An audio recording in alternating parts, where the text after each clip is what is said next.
Quand on pense qu'un pays comme le Mali, que vous avez puissamment aidé à avoir une industrie débutante, se trouve aujourd'hui plombé dans son développement par la facture sécuritaire, 22%, chers amis, de nos recettes budgétaires sont aujourd'hui transférés dans les défense et de sécurité. C'est énorme, c'est un poids trop lourd. C'est autant de non-investis en social, en infrastructure, en énergie, en développement tout simplement. Cela est insupportable. Donc il est clair que nous avons besoin que votre amitié dans ce domaine-là se manifeste, comme dans celui également où chacun sait que vous êtes champion. La lutte contre le terrorisme. Vous l'avez dit vous-même que vous êtes qualifié, Monsieur le Président Poutine. Cette qualification, nous en avons besoin aujourd'hui. Le Sahel souffre aujourd'hui en tous ses parties. Cette agression sournoise, cette guerre asymétrique qui nous a été imposée à nos peuples et qui opère toute puissance de développement. Là-dessus, vous avez l'expertise qu'il faut aujourd'hui et nous savons également soucier de nous.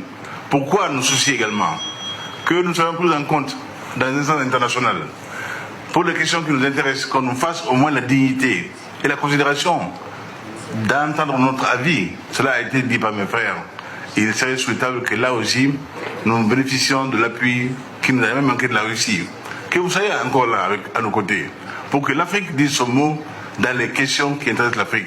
Cela est de dignité obligatoire, cela est de simples questions aujourd'hui de respect entre l'Afrique et le reste du monde.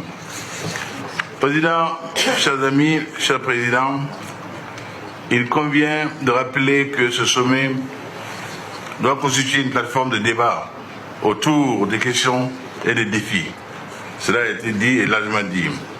Nous ne pouvons pas aujourd'hui nous quitter ici sans évoquer la sécurité dans tout ce développement parce que cette question-là est aujourd'hui vitale pour nous.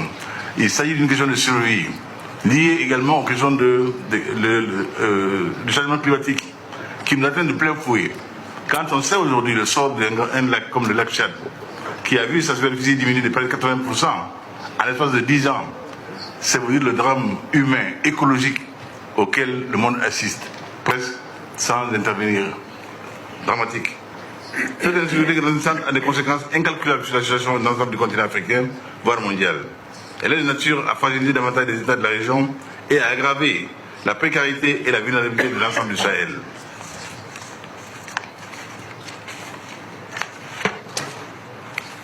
L'instauration d'un environnement de paix et de sécurité dans le Sahel constitue de nos jours un défi majeur à relever pour la stabilité des pays ouest-africains, du Maghreb et même du reste du monde.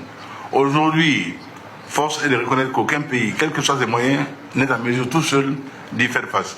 Pourquoi nous avons créé, en mutualisant nos efforts, nos forces, le G5 Sahel.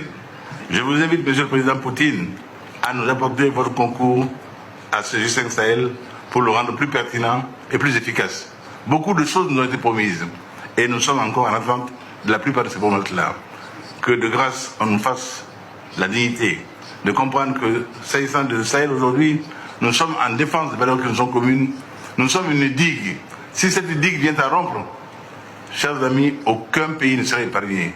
C'est de cela qu'il s'agit et non pas de mendiants qui parcourent le monde en tendant la Sébille. Nous ne sommes pas des mendiants. Nous sommes des hommes dignes, debout, dans la tempête, dans le vent, pour affronter les défis modernes qui nous sont imposés.